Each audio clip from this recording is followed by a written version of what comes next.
یہاں جو بات چل رہی تھی کہ مدینے کے اندر یہ جو 3 قبائل ہیں اور ان کے بارے میں اللہ نے یہ پوری صورت مدینے میں جو ہے نازل کی، تو اس کے نزول کے مقصد کے بارے میں بتا دیا کہ انصار کو ان یہودیوں سے الگ کرنا مقصد تھا۔ اب الگ کیسے کیا کہ سب سے پہلے 2 قبائل تو چلے گئے، بدعہدی انہوں نے کی تو اللہ کے رسول نے جو ہے ان کو وہاں سے بھگا دیا، یعنی مدینے سے بھگایا، تو یہ دونوں گئے ہیں پھر خیبر۔ اور خیبر آج بھی حجاج جب وہاں پر جاتے ہیں حج کے لیے تو وہاں وہ حصہ موجود ہے، چاہے اس کے نام بدل چکے، کیونکہ آج ہر جگہ کا نام بالکل تبدیل شدہ ہے۔ وہ اللہ کے رسول کے آج جو ہم کتابوں میں نام پڑھتے ہیں اور کہا جاتا ہے وہاں کہ صلح حدیبیہ وہ ایک جگہ تھی اور وہ ایک کنواں تھا، تو وہ جو نام آج کتابوں میں موجود ہے عصر حاضر میں وہ نام ان ناموں کے ساتھ وہ جگہ موجود نہیں، سب بدل چکے ہیں، کیونکہ ان لوگوں نے بعد میں سب بدل دیا ہے۔ کیونکہ حدیبیہ آج جا کے تم کہو گے کہ حدیبیہ جہاں پر اللہ کے رسول کو روکا تھا اور صلح مصالحت کی بات ہوئی تھی، وہ کون سی جگہ ہے جہاں آپ رکے تھے اور پھر عمرے کا جو ہے احرام کھول کے واپس آئے تھے اور پھر آئندہ سال گئے تھے، وہ کون سی حدیبیہ والی جگہ دکھایا ہمیں؟ کسی عرب کو جا کے آپ پوچھیں گے، سوال کریں گے تو وہ بالکل جو ہے اجنبیت محسوس کرے گا، کہے گا حدیبیہ کیا چیز ہے؟ حدیبیہ کچھ بھی نہیں۔ آج اس جگہ کا نام ہو چکا ہے شویسیہ، باقاعدہ انہوں نے لکھ دیا ہے عربی میں شویسیہ، یہ ہے حدیبیہ کا نام۔ تو اس طرح ہر جگہ کا نام جو ہے الگ ہے، تو آج بھی وہ جگہ موجود ہے چاہے نام تبدیل شدہ ہے۔ تو خیر یہ 2 قبائل تو وہاں سے عبور کر کے خیبر جو کچھ ہی فاصلے پر تھا وہاں ان کو بھگا دیا، یعنی وہاں چلے گئے۔ اب رہا وہاں پر تو صرف ایک قبیلہ تھا بنو قریظہ۔ ہاں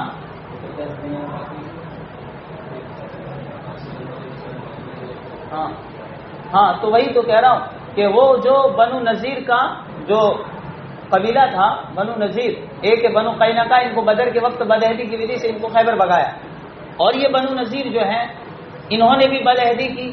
کیسے کی؟ وہ آپ کو 100 دینار جو ہے چکانے تھے، تو اس میں 50 تو اپنے صحابہ کرام سے چندہ لے کے جمع کیا، اور 50 آپس میں عہد تھا، تو وہ اس بنو نذیر والوں کے پاس گئے ان کے قبیلوں میں اور جو ہے ان کے علاقے میں، تو انہوں نے بدعہدی کی، یعنی دیا تو نہیں لیکن آپ کو مارنے کی پلاننگ میں آ گئے۔ تو پھر اس کے بعد پورا قصہ میں آپ کو سنا چکا کہ اخیر میں عبداللہ بن ابی نے جو ہے ان سے بالکل اپنی منافقت کا اظہار کر کے ان کا ساتھ نہیں دیا، تو اللہ کے رسول نے پھر ان بنو نذیر والوں کو چیلنج کر کے اخیر کار گویا پھر ان کو وہاں سے بھگا دیا، یعنی بنو نذیر والے بھی چلے گئے بدعہدی کی وجہ سے وہاں، کہاں پر؟ خیبر میں۔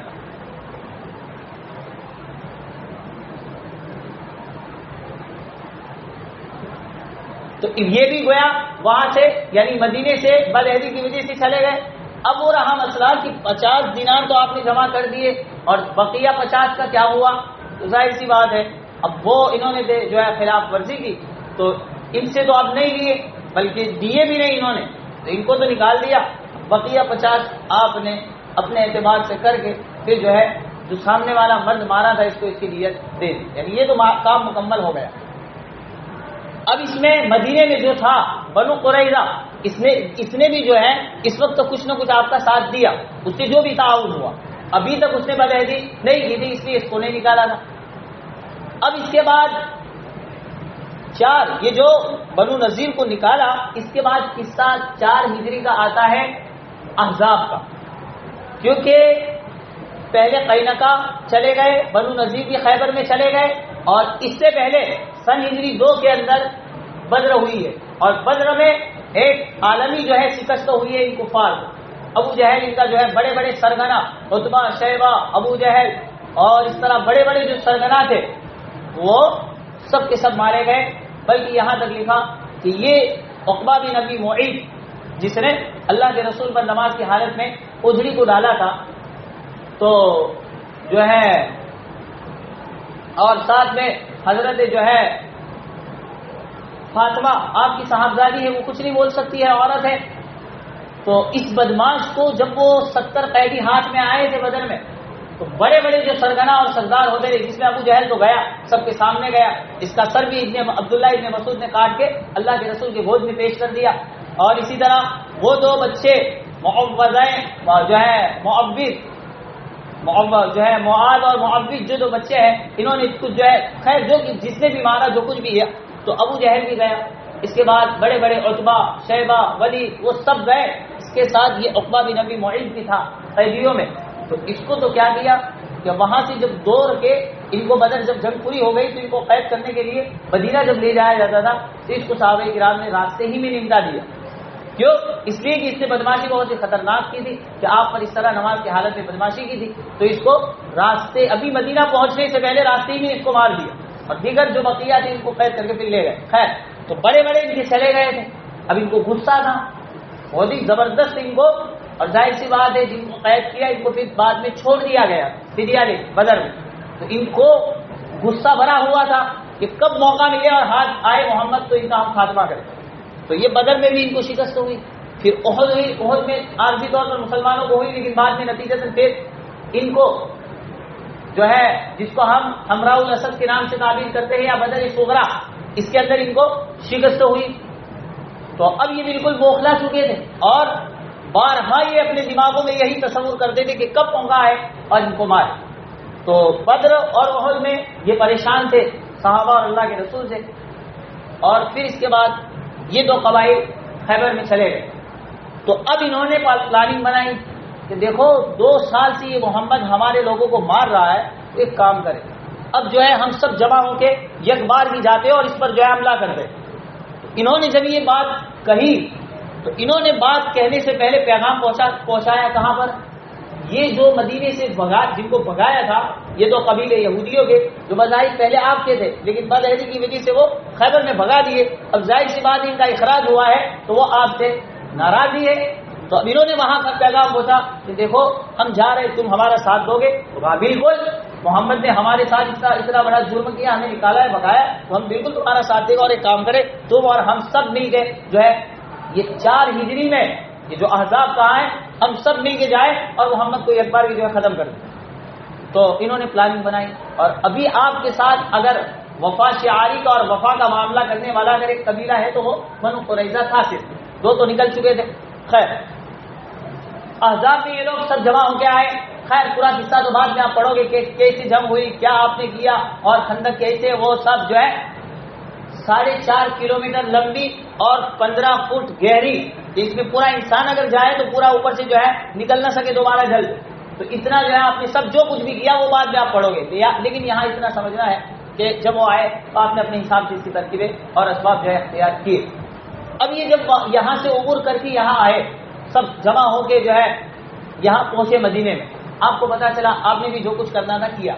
لیکن اب یہ جب مدینے پہنچے ہیں تو پہلے جو 2 قبیلے نکل چکے تھے تو ان کا تو بنو قریظہ سے جو ابھی مدینے میں موجود تھا آپ کے بعد ان کا تو کوئی نہ کوئی کنیکشن اور تعلق تھا ہی. اب انہوں نے اپنا آدمی یہاں بھیجا، یعنی ان 2 قبائل والوں نے اپنا آدمی ان بنو قریظہ والوں کے پاس پیغام لے کے بھیجا کہ دیکھو ہم آئے ہیں اور ابھی جو ہے محمد کا خاتمہ کرنے والے ہیں، لہذا تم بتا دو کیا تم محمد کے ساتھ دو گے، یعنی اس کے ساتھ ہوگے ہم سے لڑو گے یا ہمارا ساتھ دو گے. اور کہہ دیا دیکھو ہمارے ساتھ یہ جو ہے مشرکین ہیں جو کب سے جو ہے محمد پر ناراض ہے، یہ بھی ہیں ہم بھی ہیں، اور تمہارا اتنی تعداد اور جو ہے تمہارے پاس اتنی جو ہے اسباب وغیرہ نہیں ہے، اس لیے تم بتا دو یا تو تم ان کے ساتھ آؤ گے یا ہمارا ساتھ دو گے، بتا دو جو کچھ جو ہے تمہیں کہنا ہے. اب انہوں نے کہا کہ جب ان کے پاس پیغام پہنچا تو انہوں نے کہا ٹھیک ہے ہمارا نام مت بتا، ہم بھی جو ہے اس مرتبہ تم آنا اور ضرور تمہارا ساتھ دیں گے اور محمد سے بالکل بے وفائی کر لیں گے اور ہم سب جمع ہو کے ان کو مار دیں گے. انہوں نے اس طرح بے وفائی کا اظہار کیا لیکن ابھی آپ کو اس کا علم نہیں ہوا. اب جو ہے انہوں نے اس طرح دلوں کے اندر یہ بات، جو یہودی تھے منافق تھے، چھپا دی یہ بات،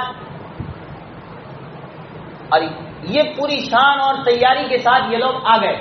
جب وہاں پر آ گئے تو اب انہوں نے اپنا آدمی بھیجا کہ چلو اب ہمیں لڑنا ہے تو چلو ہمارا ساتھ دو. تو انہوں نے کہا ٹھیک، ویسے خفیہ طریقے سے ان کو بتا دیا. اب اللہ کے رسول نے ان سے کہا کہ چلو بھائی یہ آ رہے ہیں چلو لڑنے ہمارے ساتھ، تو کہا پھر بہانے کرنے لگے کہ دیکھو ابھی نہیں لڑنا ہے، یہ ہے فلاں ہے، حالانکہ ان کا مقصد ان کے ساتھ ہونا ہے. تو ایسے کیا تو اللہ نے جو ہے فوراً آپ پر وحی کے ذریعے آپ کو اطلاع کر دی کہ یہ لوگ بدماش، ان کی جو ہے پوری پلاننگ اور سازش ان کا ساتھ دینا ہے، اور انہوں نے آپ سے بدعہدی کی ہے. لیکن ظاہر سی بات ہے ابھی عین موقع پہ اگر آپ ابھی ان کو کہہ دیں کہ تم ایسے ہو ویسے ہو اور ان سے لڑنے لگے تو ظاہر سی بات ہے یہ بھی پھر ان کے ہو جائیں گے، سب ساتھ میں ہو جائیں گے اور آپ اکیلے ہیں، کیا کریں گے؟ ابھی آپ نے نہیں کہا، ابھی موقع نہیں تھا، کچھ کہا نہیں. آپ نے ایک ترکیب اپنائی، جاسوسی کی. اور کہا جاتا ہے الحرب خدع، جنگ ایک چال کا نام ہے. ایک چال چلے انسان کے سامنے کتنا ہی بڑا دشمن اور کتنی ہی بڑی سپر پاور طاقت ہو، لیکن اگر اس کے پاس کھیلنے کی جو ہے کھیلنے کا کھیل یا ایک ایسی چال ہے تو بڑے بڑے دشمنوں کو بھی تھوڑی دیر میں ادھر اپنی چال چل کے جو ہے بالکل پست کر سکتا ہے. تو آپ تو جو ہے بالکل ہر اعتبار سے ذہین و فطین تھے، تو آپ نے اس کے اندر ایک چال، اسی لیے کہا جاتا ہے کہ جھوٹ بولنے کی جو گنجائش ہے وہ مخصوص جگہوں پر ہے، اس میں سے ایک یہ. اسی طرح لیس الکذب ان یصلح بین الناس، آپس میں دو کا جھگڑا ہوا، اب تیسرا آدمی بیچ میں صلح کرنے جا رہا ہے اور جھوٹ بولے، جو جس سے ناراض ہے اس کے پاس جائیں اور کہیں تو فلاں جو آدمی جس سے تو ناراض ہے وہ تیری تعریف کرے، حالانکہ کچھ بھی نہیں کر رہا لیکن اس کو جھڑوانے کے لیے جھوٹ بول رہا ہے تو گنجائش ہے. اسی طرح بیوی کو خوش کرنے کے لیے ہاں ٹھیک ہے تجھے یہ دوں گا حالانکہ کچھ بھی دینا نہیں، تو اس کو خوش کرنے کے لیے بھی کہے جھوٹ تو بھی گنجائش ہے. تو ان تین، اور اسی طرح جنگ میں تو یہ تین مقامات مستثنا ہے، ورنہ تو اللہ لعنت اللہ علی الکاذبین، اللہ کی لعنت اور سب سے بڑا جرم جو ہے جھوٹ. حدیث پاک میں پوچھا ایکون المؤمن بخیلا، یا رسول اللہ کیا مومن بخیل ہو سکتا ہے؟ آپ نے کہا نعم. ایکون المؤمن جبنا، پوچھا گیا پھر کیا مومن بزدل ہو سکتا ہے اس کے اندر یہ صفت؟ آپ نے فرمایا نعم. پھر پوچھا گیا ایکون المؤمن کذیبا، کیا مومن جھوٹا ہو سکتا ہے؟ فرمایا لا، یہ صفت نہیں ہے، اگر صفت ہے تو سمجھو کہ وہ مومن ہے. اتنا بڑی قباحت ہے لیکن چاہے آج ہمارے دلوں سے یہ نکل چکی ہے.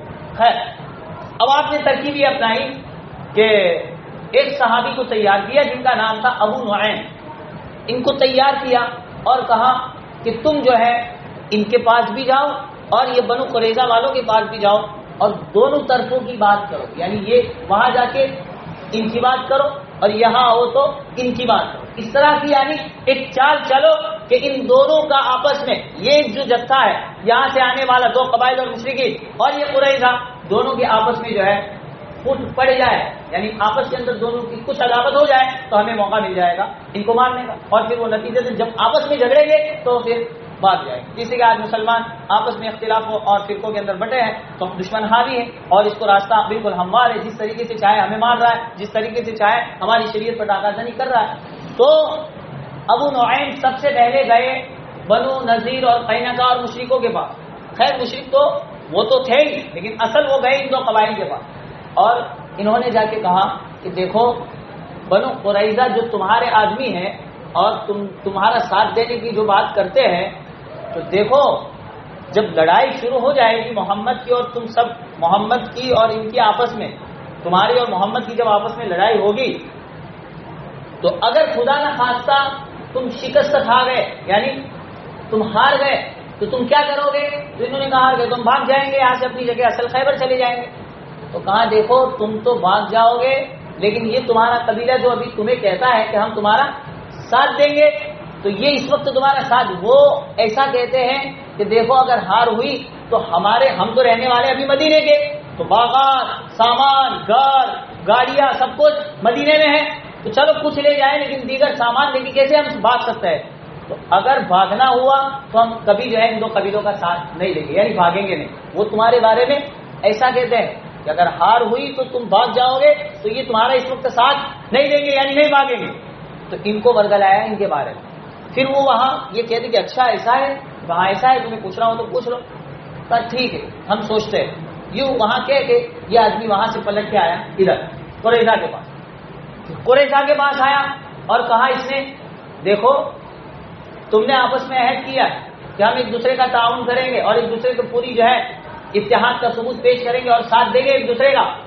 تو دیکھو یہ قریظہ میں تمہارے آدمی جو بنو نذیر والے اور قینقاع والے ہیں ان کے پاس جا کے آیا تو وہ کیا کہتے ہیں کہ اگر ہار ہو گئی تو ہم تو ہماری جو جگہ ہے اصل خیبر وہاں بھاگ جائیں گے، ہم ادھر رکنے والے نہیں ہیں۔ تو تمہارا ساتھ تو کب کہا جائے کہ تمہارے خاطر جو تمہاری زمینیں ہیں سب کچھ ادھر ہے، تو تمہارے مال کے خاطر وہ بھاگ نہ جائے، چاہے ہار ہو مرنا پڑے لیکن وہ تمہارے خاطر ادھر روکے رہے۔ تم جس طرح یہاں مار کھاؤ تو وہ تمہارے ساتھ مار کھایا، تمہارے سامان کے خاطر وہ ادھر روکے رہے، بھاگ نہ جائے، یہ ساتھ ہے۔ تو انہوں نے کہا وہ ایسا کہہ رہے ہمارا ساتھ نہیں دیں گے، بھاگ جائیں گے، رکیں گے نہیں۔ تو انہوں نے کہا بالکل ایسا کہہ رہے۔ تو ان کو ورگل آیا ان کے خلاف، اور وہاں جا کے یہ آدمی نے کہا کہ دیکھو یہ بھاگیں گے نہیں تمہارے ساتھ، وہ ادھر رک جائیں گے، یعنی تمہارے ساتھ نہیں آئیں گے، اور ان کو کہا وہ تمہارے ساتھ نہیں۔ تو آپس میں ظاہر سی بات ہے جب اس طرح بات پہنچتی ہے تو دل کے اندر کچھ جو ہے عداوت کا جذبہ اور جو ہے غصے کا جذبہ ابھرتا ہے۔ دونوں پارٹیوں کا آپس میں کچھ غصہ ہوا۔ اب ہوا کیا کہ انہوں نے سوچا کہ ہو سکتا ہے کہ یہ بیچ والا آدمی ہمارے درمیان توڑ کروانے آیا ہو اور جو ہے قطع تعلق کے لیے آیا ہو، تو ہم جو ہے باقاعدہ ایک مخبر کو بھیجے اور خبر لے لے حقیقت کیا ہے۔ تو ان سے رہا نہیں گیا تو انہوں نے اپنا آدمی وہاں بھیجا قریظہ کے پاس اور کہا دیکھو اگر ہار ہو گئی تو تم ہمارے ساتھ آ جانا وہاں خیبر، یہ مال سب چھوڑ دینا۔ تو انہوں نے کہا نہیں ہم تو نہیں آئیں گے، مال کیسے چھوڑیں گے، اتنی ساری جائیداد اور زمینیں چھوڑ کے کیوں جائے بھائی۔ تو ان کو پھر لگا کہ ہاں وہ جس نے آ کے کہا تھا اس نے صحیح کہا، یہ تو ایسا ہی کہہ رہے بات صحیح ہے، حالانکہ کہا وہاں کچھ نہیں۔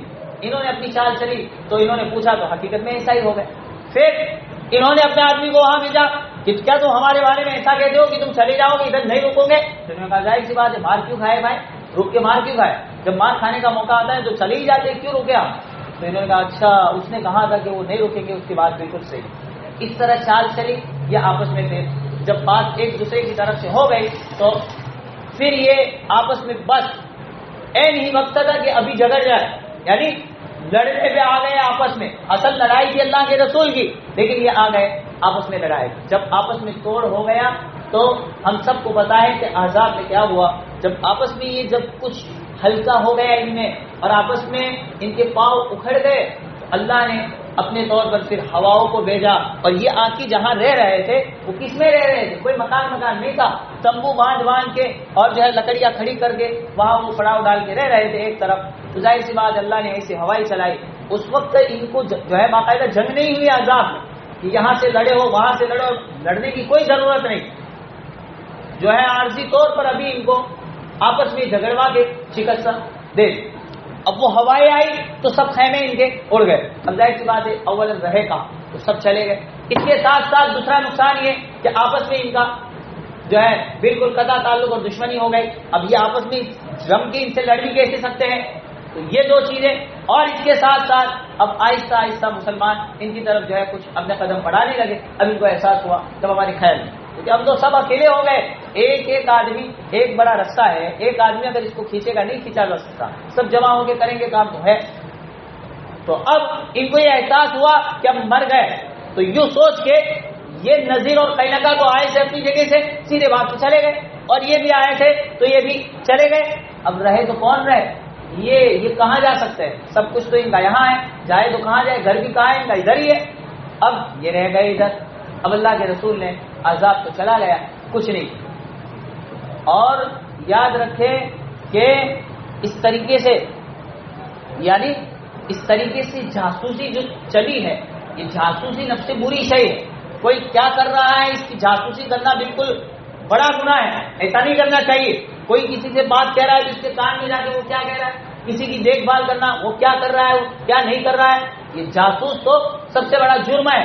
لیکن اگر اس کا موقع ہے، جیسے جنگ ہے، گنجائش ہے، جیسے کہ بدر سے پہلے عبداللہ بن جہش ان کو آپ نے بھیجا تھا، غزوہ احزاب میں ابو نعیم سے آپ نے اس طرح جاسوسی کی، یعنی ایک چال چلی۔ اور اسی طرح احد کے بعد متصلاً بدر صغرا یا 4 میں حمراء الاسد جو پیش آیا، اس میں بھی وہی کام ہوا ہے۔ وہاں سے مکے سے جو وفد عبد القیس کا بندہ آیا اور صحابہ کو کہا کہ دیکھو اس نے تو وہی کھیل کھیلا ہے ابو سفیان نے، جو بعد میں رضی اللہ عنہ صحابی بن چکے، تو انہوں نے یہی کھیل کھیلا کہ ان کو ڈرائے۔ تو دیکھیں سنتے ہی جب سنا کہ ابو سفیان قافلہ لے کے آ رہے ہیں اور انہوں نے وعدہ کر چکے تھے پہلے، تو صحابہ نے کہا حسبنا اللہ ونعم الوکیل، ہمیں کوئی ڈرنے کی ضرورت نہیں، یہ الفاظ پڑھ دیے۔ اس نے جا کے بتایا کہ نہیں وہ تو اتنے لیڈر ہے، اس طرح کی بات کہتے ہیں، تو پھر ایک صحابی وہاں سے آئے تھے اور ان کو ایمان میں آنا تھا، تو آپ نے کہا ایمان میں آنے سے پہلے تم یہ جو ہے جاسوسی کر لو. پھر آپ نے پہلے ان کو وہاں بھیجا، پھر ادھر، یعنی اس طرح کی سب ایک دو جو ہے بات کر کے ان کو جو ہے بالکل بوکھلا کیا. اور پھر ظاہر سی بات ہے کہ اللہ کے رسول وہاں گئے تو یہ سب جو ہے ڈر کے مارے بھاگ گئے، نام و نشان نہیں رہا ان کا. تو یہ سب چالیں عذاب میں بھی ہوئی ہیں، اور اس کے ساتھ ساتھ جو ہے بدر صغرا حمراء الاسد جن کو کہتے ہیں اس میں بھی ہوئی ہے، اور بدر سے پہلے عبداللہ، اس طرح بہت سے بے شمار واقعات ہیں، آپ اس کو پڑھو گے.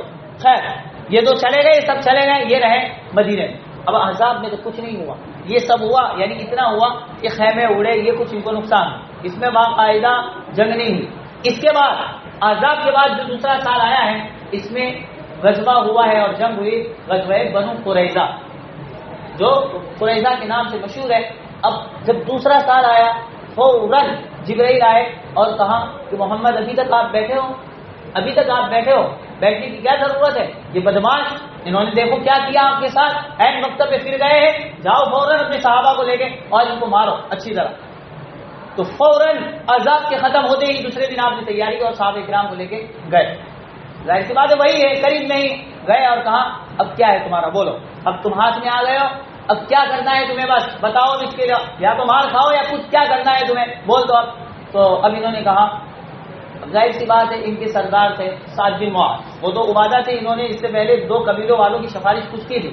تو انہوں نے کہا ہمارے سردار سعد بن معاذ ہے تو ان کو پہلے بلایا جائے، ہمارے سامنے ان کو لایا جائے اور ان کے سامنے پھر ہم اپنی پیشکش رکھتے ہیں، کیونکہ ظاہر سی بات ہے یہ ہے اسلام سکھا رہا ہے. اسلام کوئی اندازوں میں ایسا مذہب نہیں ہے کہ کوئی سویا ہو، اس نے بدماشی کی ہو تو گھر میں جا کے سویا ہو تو سونے کی حالت میں مار. اس لیے اللہ کے رسول کا حکم ہے کہ جب بھی آپ جنگ کے لیے کہیں کسی بھی علاقے میں جاتے تو پہلے دیکھتے کہ وہاں اذان ہوتی ہے یا نہیں. اگر اذان ہوتی ہے تو معلوم ہوا کہ وہاں مسلمان ہیں تو جنگ نہیں کرتے تھے، اور جس گھر میں جاتے تو وہاں پہلے اطلاع کر دیتے تھے کہ عورتیں بچے بوڑھے وہ نکل جائے، پھر اس کے بعد حملہ ہوتا تھا، نہیں کہ اندازوں جو آئے اس کو مار دیا. ہاں وہ الگ بات ہے کبھی اضطراری حالت سے احد میں پیش آ گئی کہ کسی نے اپنے باپ کو مار دیا اور کسی نے جو ہے وہ فلا تو وہ الگ بات ہے.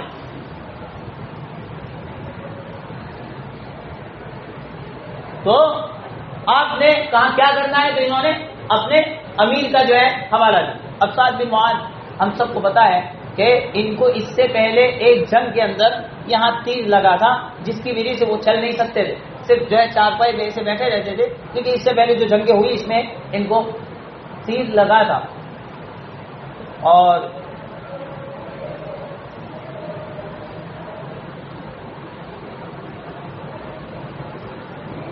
جس کی وجہ سے وہ بالکل چلنے کے قابل نہیں ہے. تو اب اس کے بعد آپ نے ان کو بلایا، ایک صحابی کو خچر لے کے بھیجا اور کہا کہ تمہارا کام ادھر آئی.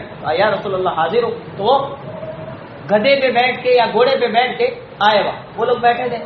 کہا کیا ہے یا رسول اللہ، آپ حکم فرمائیے، صرف کیا حکم ہے آپ فرمائیے. تو کہا یہ تیری قوم ہے سعد، اور اس طرح انہوں نے بدعہدی کی ہے مجھ سے، اب یہ آپ سے کچھ مطالبہ کر رہے ہیں، آپ سن لیجیے. تو ان سے پوچھا کیا ہے، بولے. تو کہا سفارش کی بات مت کرو، تم اب جو کہنا ہے کہو. تو انہوں نے کہا، اللہ کے رسول سے کہا یا رسول اللہ دیکھو ہم تو بالکل مجرم ہیں، لیکن ہماری جو یہ سردار ہے یہ ہمارے بارے میں جو فیصلہ کرے ہم اس پر راضی، یعنی ہمارا سردار ہمارے بارے میں جو اس پر عہدی پر جو فیصلہ کر لے ہم اس پر راضی، جو فیصلہ کرے گے ہم اس کو جو ہے ماننے کے لیے تیار. اب سعد سے پوچھا یا سعد بتائیے کیا فیصلہ ہے آپ کا ان کے بارے میں، ایسے اگر وہ کرتوت کرے تو ان کے بارے میں کیا کارروائی کی جائے، ہم کیا کریں. تو انہوں نے برجستہ کہہ دیا یا رسول اللہ ان کی جوانوں کو ایک ایک کو پکڑ کے قتل کر دو، سب کو، اور عورتیں بچے اور بوڑھوں کو قید کر دو، یعنی ان کو چھوڑ دو، مارو ایک ایک جوان کو، کسی کو نہ چھوڑو. ظاہر سی بات ہے جیسے ہی یہ فیصلہ سنایا آپ نے فرمایا راضی ہو، ہاں کیا کرے، آپ کہہ تو دیا، اب چاہے ناراض ہو لیکن کیا کرے، ہم ان کے حوالے کیا ہے.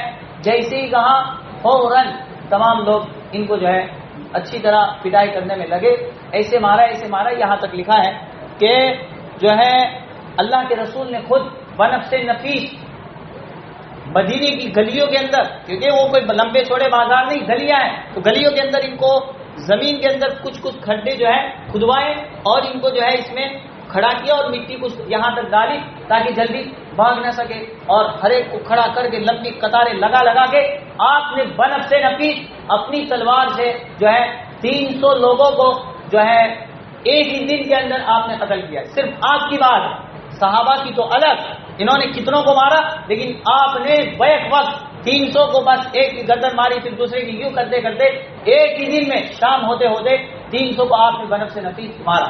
اس لیے آج ہم سناتے ہیں ہاں نبی الرحمہ ہے اور نبی رحم کرنے والا ہے. تو یہ نبی جس طرح نبی الرحمہ ہے، اسی طرح نبی الملحمہ بھی ہے. ملحمہ کسے کہتے ہیں؟ ملحم، ملحم کہتے ہیں اصل لحم کے معنی ہے گوشت، اور ملحم کہتے ہیں گوشت کاٹنے کی جگہ. اور عید الاضحیٰ کے موقع پہ کسائی جو ہوتا ہے وہ گوشت کہاں رکھ کے کاٹتا ہے؟ جو اس کی جو تیپائی جیسا ہوتا ہے جس میں وہ رکھ کے پھر کاٹتا ہے. تو اس نبی کا نام دوسرا نبی الملحمہ ہے، یعنی کاٹنے والا نبی بھی ہے. یہ کوئی صرف نبی الرحمہ نہیں، اگر اس کا تقاضا ہے تو وہ اس وقت نبی الرحمہ ہے، لیکن اگر اس کا تقاضا ہے تو وہ نبی جو ہے ملحمہ ہے. اسی لیے تو کہا ہے ہاں آپ نے بدر کے موقع پہ کیا کہا تھا جب سامنے سب آمنے سامنے ہو اور انہوں نے کہا کہ بھیجو وہاں سے تمہارے کھڑے کرو، تو آپ نے کہا قم یا علی، قم حمزہ، قم یا حمزہ، قم یا ابو عبیدہ. جو اس وقت کہا ہے، اس وقت کا جو پورا اللہ نے منظر کھینچا ہے قرآن میں، تو اس وقت نبی نے اپنی زبان مبارک سے اس وقت اور احد کے موقع پہ بھی تو کہا ہے کہ الیوم یوم الملحمہ، آج ہے اصل لڑائی کا دن اور پتہ چلے گا کس کے اندر کتنا ڈر. تو نبی ہے اس کے تقاضے کے حساب سے، جس وقت جو تقاضا اس کے حساب سے کام کیا ہے. ایسا ہی نہیں کہ بس صرف تسبیحیں پڑھی ہے، اور ایسا ہی نہیں کہ صرف یاسین ہی پڑھی ہے. جس کا جو تقاضا اس کے حساب سے خود آپ کی ذات نے بھی وہ کام انجام دیا ہے. اور افسوس ہے افسوس کہ آج جو اصل تھا اس سے ہم لوگ بالکل پیچھے. خیر، اب یہ لوگ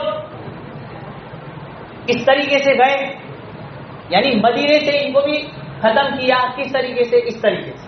تو پہلے تو دو چلے گئے اور قریظہ میں ان کو بھی ختم کیا. اب ہوا کیا؟ مدینہ بالکل خالی.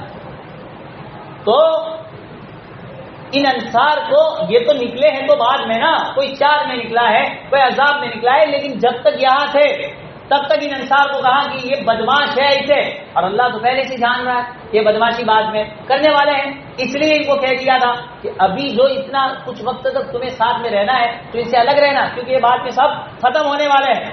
تو یہ تو قریظہ میں چلے گئے، اور یہ دو جو بھاگ کے گئے تھے ان کا بھی خاتمہ ہوا خیبر. جب آپ صلح حدیبیہ ہو چکی، پھر یہ بدماش عذاب میں تو آئے، ان کے ساتھ ہو گئے. پھر دوبارہ کب آئے؟ حدیبیہ کے لیے. جب آپ گئے حدیبیہ کے لیے تو یہ جو روکنے والے ہیں مشرکین، ان کا ساتھ پھر سے انہوں نے دیا، اور مشرکین کو کہا روکو روکو، ہم بھی تمہارے ساتھ ہیں، ان کو غصے مت دو یہاں مکے محمد کو. تو اس وقت بھی ان کا ساتھ دیا. حدیبیہ جب ہو گیا اور ساتھ کے اندر جب خیبر کا وقت آیا، آپ نے کہا یہ بدماش وہی تو تھے، پہلے کو تو نمٹا دیا، 2 بقیہ بچے تھے، اور آپ نے فرمایا کہ یہی وہ بدماش ہے جو احزاب میں مشرکین کا ساتھ دیا. پھر صلح حدیبیہ میں وہاں آئے آڑے، تو اب ان کو بس موت کے گھاٹ اتارنا ہے. پھر آپ گئے خیبر میں، اور پتہ ہے کہ فاتح ہیں خیبر، جو پوری جنگ ہوئی ہے حضرت علی کا نام لیا جاتا ہے. ان کے قلعوں کے قلعے جو اتنے بڑے بڑے ہیں سب کو جو ہے اکھاڑ کے پھینک ڈالا، اور سب کو ختم مطلب مارا، اور سب کچھ جو کچھ بھی ہوا وہاں بھی کچھ سے جو ہے جنگ نہیں ہوئی، اور کچھ کو مارا، جو کچھ بھی ہوا. خلاصہ یہ کہ خیبر میں بھی جو ہے ان پر بالکل داغ دکھا دی. تو خیر اس طریقے سے یہ تمام مدینے سے نکلے. تو اس صورت کی نزول کا جو مقصد ہے بس واحد یہی ہے کہ یہ لوگ بدماش ہے، ان کو اس سے چوکنا کرنا تھا، اور چوکنا کیا، اور ان کا خاتمہ بھی اس طریقے سے بالکل لیا ہو گیا. اب رہا مسئلہ آج، ابھی فی الحال آج کی تاریخ میں یہ جو جنگ چل رہی ہے فلسطین اور اسرائیل کی، یہ اسرائیل کون ہے؟ وہاں ہے تو کون ہے؟ وہ ہے تو کون ہے؟ وہ بھی عیسائی یہودی ہیں، سب وہی بنی اسرائیل والی. وہ چاہے دہری ہے، ان کا کوئی یہاں مذہب نہیں ہے، اپنے آپ کو عیسائی یہودی کہہ رہے ہیں، ان کا مذہب کچھ بھی نہیں ہے، اور ان کی بھی پوری جو ہے تابع داری ہے علیہم اللعنۃ الی یوم الدین. امریکہ کی وہ اس کے سہارے پہ کھڑے ہیں، اور آپس میں دونوں ایک دوسرے کے سہارے پہ ہیں، اور چاہے ان کے علاوہ جو کچھ بھی ہو. تو یہ آج فلسطین کو جو نشانہ بنا رہے تو ان کا مقصد یہ نہیں ہے کہ ہم فلسطین کو لے لیں. فلسطین میں کیا زیادہ ہے؟ ان کا مقصد بس یہی ہے کہ ان کو اصل چین ہے اس بات کی کہ یہی تو وہ محمد تھا جس نے ہمارے لوگوں کو، ہمارے آبا و اجداد کو مدینے کی سرزمین سے اس نے نکال کے مارا تھا اچھی طرح، تو ہم پہلے سب سے پہلے اس فلسطین، لیکن فلسطین، ملک شام، شہر قدس، یہ تمام ایک ہی نام ہے، تمام نام الگ ہے لیکن جگہ سب کا معنی ایک ہے، وہ ہے ملک شام کہو یا فلسطین کہو، شہر قدس کہو، سب ہے۔ اور بیت المقدس جو ہے وہ خود ایک مسجد ہے، جس طرح مسجد ہوتی ہے وہ ایک مسجد ہے، اور وہ تمام شہر کے نام ہیں۔ تو ان کا اصل منشا وہ فلسطین اس لیے ہے کہ اولاً پہلے آہستہ آہستہ چھوٹی چیز کو اپنے قابو میں کریں، پھر جب اس کو کر لیں گے تو اس کے بعد حرم مکہ اور مدینہ جہاں سے ہمیں نکالا ہے، جو اصل ہماری جگہ تھی، وہ اس کو اپنے باپ کی جاگیر سمجھ رہے، تو کہتے ہیں کہ جس سے ہمیں کیوں نکالا ہے اور اصل ہماری جگہ تھی وہاں پھر سے ہمیں قبضہ جمانا ہے۔ تو اصل مقصد ان کا وہ فلسطین نہیں ہے، اس کے بعد ان کا پورا نشانہ یہ ہے، اور ان کو چیڑ اور جو غصہ ہے بھرا بس اسی وجہ سے یہاں سے کیوں نکالا ہمیں، تو ہم ان کو ماریں گے، اور مارنے کے بعد پھر سے آج ہمارے پاس طاقت ہے تو ہم مار کے ہمارے جو اصل جگہ اور اصل ماوا اور مرجع ہے وہاں ہم گھس کے پھر رہیں گے، کیونکہ ہماری ہیں۔ لیکن یاد رکھیں کہ یہ ان کی تھوڑی جگہ تھی، وہ تو آئے تھے یمن سے، ان کے باپ کی تھوڑی ہے، وہ تو یمن کے آئے، یمن سے آئے ہیں، اور یمن سے آنے کے بعد بھی اللہ کے رسول کا احسان ہے کہ آپ نے عہد کرنے کے بعد رکھا کہ رہو کوئی بات نہیں، ہمیں نکالنا نہیں، لیکن ان بدماشوں نے بدعہدی کی، تو ظاہر سی بات ہے کہ اس طرح غداروں کے لیے جگہ نہیں ہوتی۔ تو اصل ان کی آج لڑنے کی منشا بس یہی ہے، اور ہم لوگ ایسے بیٹھے رہے، سوتے رہے، فضائل سنتے رہے، تو وہ قابو پانے والے اس میں کوئی شک نہیں۔ ہاں کوئی یوں کہے کہ اوپر سے فرشتے اتر جائیں گے ابھی تو وہ سب بھول جاؤ، قسطنطنیہ پتہ ہوا اس وقت تو اس طرح نہیں اترے، فلسطین جو ہے اسپین کے اندر اتنے سال جو ہے لڑائی ہوئی، اس وقت میں نے تو نہیں دیکھا اترے ہو، کسی تاریخ میں لکھا ہو، ہاں اس وقت تو ایسی کوئی غیبی مدد نہیں آئی اور اترے، اور جو ہے ان کا کیا کیا، اپنی جانیں گوائی، سب کچھ جو ہے مجاہدہ کر کے اپنے ہاتھ میں لیا ہے۔ اس طرح میں نے ابھی تک کوئی تاریخ میں نہیں پڑھا کہ ایسی کسی واقعے میں اوپر سے جو ہے مردفین لگاتار اور کپڑے پہن کے اوپر سے آئے ہو۔ تو جو قرآن کی تعلیم ہے اس کے مطابق کرے تو ٹھیک ہے، ورنہ پھر ہاں یہ اس کا مطلب نہیں ہے کہ صرف اسی پر دھیان دے، نہیں، دونوں چیزوں کو لے، انسان کام بھی کرے اور اللہ سے امید بھی لگائے، دونوں چیزوں کو کرے، دوا اور جو ہے دعا دونوں چیز کرے گا تو ٹھیک ہے، ورنہ صرف بیمار ہے اور دعائی کرتا رہے تو کام نہیں چلے گا، دوا بھی اس کی کرنی پڑے گی نا، علاج، تبھی تو جا کے پھر دعا کرے، اور شفا اللہ کے ہاتھ میں، ہم سے جو ہو سکے وہ کرے اور پھر اللہ کے جو ہے بھروسے پہ چھوڑے تو کام ہو سکتا ہے۔ خیر، ان لوگوں کو جو ہے مدینے سے اس طریقے سے بالکل لیا، وہاں سے نکال دیا، اور آج یہ لوگ جو اتنا تماشا مچا رہے ہیں اور وہاں اس کو اپنے قبضے میں لینا چاہتے ہیں، تو ان کی منشا بس یہی، مدینے کی جو سرزمین ہے خیبر، اولاً تو ان کو وہاں سے نکالا، پھر خیبر گئے، پھر خیبر سے بھی بھگایا، تو یہ سب جگہ اپنے قبضے میں لینا ہے، ہاں، اور یہ کوئی ان کی اصل جگہ نہیں ہے، یہ تو اور ظاہر سی بات ہے، سنیں اللہ کے رسول علیہ الصلوۃ والسلام نے تو اپنے زمانے میں نکالا، اس کے بعد یہ آج جو محنت کر رہے ہیں وہ سب چلے گئے تھے اس وقت، اور پھر صدیق اکبر کے دور آیا، پھر اس کے بعد عمر فاروق کا دور آیا، تو ظاہر سی بات ہے جو اوپن تھے وہ چلے گئے، لیکن اندر بھی کچھ مخفی طور پر موجود تھے، جیسے کہ آج سعودی میں انٹری نہیں ہے غیر مسلم کی، بالکل اندر حرم میں، لیکن کتنے لوگ جاتے ہیں، آئے دن دیکھتے ہیں چھپ چھپ کے، یا کبھی برقع پہن کے کسی بھی شکل میں وہ اپنا لبادہ چائے کی مسلمانوں کا اوڑھ لے اور پھر چلے جاتے ہیں، تو اس طرح وہاں بھی چھپ کے طریقے سے، مخفی طریقے سے اور چھپی رستم جو ہے وہاں رہ رہے تھے۔ اسی لیے قصہ ہے کہ حضرت عمر رضی اللہ تعالیٰ عنہ کے دور میں آپ نے سوچا کہ میرے رسول کا فرمان تھا کہ اخرج الیہود والنصارى من جزیرۃ العرب، اس پورے جزیرہ عرب اور اس کے ارد گرد سے میرے رسول اور اللہ کے رسول کی منشا اور اللہ کی منشا یہ ہے کہ ان تمام بدماشوں کو نکالو گی، یہ تو اسلام کی جگہ ہے، یہاں ان کو رہنے کا بالکل حق نہیں، تو پوری کن توڑ محنت کر لی اور چن چن کے سب کو نکالنا چاہا، لیکن اس وقت جو ہے حضرت علی آپ کے داماد اور حضرت عباس آپ کے چچا وہ دونوں آڑے آ گئے اور کہا کہ دیکھو جو غدار تھے اس کو تو اللہ کے رسول نے بھگا دیا، جیسے کہ خیبر وغیرہ، لیکن جو کچھ حضرات جو ہے بچے کچے ہیں، کچھ رہ رہے وہ ہمارا کوئی بگاڑتے نہیں، تو اگر رہ رہے تو رہنے دیں ان کو، کیوں مطلب ان کو؟ حضرت عمر نے کہا کہ نہیں، چاہے یہ بدعہدی نہیں کرتے ابھی، لیکن مجھے یقین ہے یہ بعد میں بدماشی ہے، اس لیے ابھی سے پورا صفائی کر دے اور صاف کر دے، لیکن انہوں نے مانا نہیں اور کہا کہ نہیں ان کو رہنے دو ذرا، کیونکہ انہوں نے یہاں مکانات بنا لیے ہیں جو صحیح طرح ابھی تک تھے، وہ ان کے بارے میں کہہ رہے کچھ ہی حضرات، کہا یہ مکان بنا لیے، زمینیں ان کی ہے، بیچارے کیسے چھوڑ کے جائیں گے، نہیں کرنا چاہیے اس. تو اس طرح جو ہے یہ دونوں آڑے آ گئے، حضرت عمر کو منع کر دیا. ظاہر سی بات ہے ایک داماد ہے علی اور حضرت عباس آپ کے چچا ہیں، بڑے ہیں، لہٰذا کیا کہیں. تو کہا ٹھیک ہے کوئی بات نہیں، لیکن میری رائے تو یہ نہیں. اب ہوا کیا، حضرت عمر کو پورا خدشہ تھا کہ یہ بدماش چاہے ابھی چھپ جو ہے مخفی طریقے سے 2-3 گنے چنے ہیں اور ابھی اچھی طریقے سے رہ رہے، لیکن یہ بھی گویا ہمارے آستین کے سانپ ہے، ہاں یہ بھی کبھی نہ کبھی جو ہے اپنا زہر اگلنے والے ہیں. اور ان کو خدشہ تھا کہ یہ یقیناً بالکل غلط اور یہ لوگ جو ہے خراب ہے، اچھے نہیں. آپ کو پتا تھا، ظاہر سی بات ہے کہ حضرت عمر کی موت کا سبب کون بنے؟ ہاں 3 لوگوں کی اسکیم تھی، یہی جو ٹھہرے ہوئے ہیں، یہود، نصارہ اور مجوس. ابو لولو مجوسی، ہرمزان اور جفینہ، ان 3 یہ بدماش جو ہے ان تینوں نے خنجر لے کے پلاننگ بنائی. ابو لولو جو مارنے گیا وہ تو پکڑا گیا، وہ تو چلا گیا، مر ہی گیا. اور ہرمزان اور جفینہ جو 2 تھے وہ بچ کے بھاگ کے چلے گئے. مارا ایک نے لیکن پلاننگ 3 کی تھی تو 2 بچ گئے. اور تو یہ 3 تھے تو کون؟ ابو لولو مجوسی تھا وہ، اور ایک وہ یہودی ہیں، اور تیسرا عیسائی ہے. تو وہی ہے. اور آپ کو جو خدشہ تھا یقیناً آپ کی موت کا سبب یہ لوگ بنے، انہوں نے ہی گویا آپ کو موت کے گھاٹ اتارا. اب جب آپ کو خنجر لگا ہے اس کے بعد فوراً آپ ختم نہیں ہوئے، اس کے کچھ دن آپ کی سکرات کی حالت رہی. جب آپ سکرات میں تھے تو اب تعزیت کے لیے دونوں حضرات پہنچے. علی اور عباس تو گویا حضرت عمر کی وفات تک دنیا سے رخصت ہو گئے، اور تھے کون آپ؟ ان کی جگہ ابن عباس، ان کے صاحبزادے، وہ دونوں رخصت کے لیے گئے، یعنی تعزیت کے لیے گئے کہ اور بیٹھے بھی چارپائی کے سامنے، کیا حال ہے، مطلب کہ ظاہر سی بات اب بس کچھ ہی وقت میں جان نکلنے والی ہے، اور سامنے بیٹھے اور پھر جا کے پوچھا کیا حال ہے، یہ ہے. تو حضرت عمر نے کہا کیا بتاؤ؟ علی کو کہا اے علی تمہیں بتا تھا یہ بستر میں سویا ہوا ہوں، بس اب میں اللہ کے پاس جا رہا ہوں اور یہ میری موت ہو تو اللہ دینے والا ہے، لیکن میں کہہ رہا تھا نا یہ بدماش ہے، مجھے مارا کس نے؟ انہیں نے جو مارا ہے. تو اس وقت میں کہہ رہا تھا ان بدماشوں کو نکالو، تم بیچ میں کیوں آئے؟ تو وہ تو سر جھکا لیا، کرے تو کیا کرے، اب جو ہے اپنا پچھتاوا اور افسوس کے سوا کیا ہے.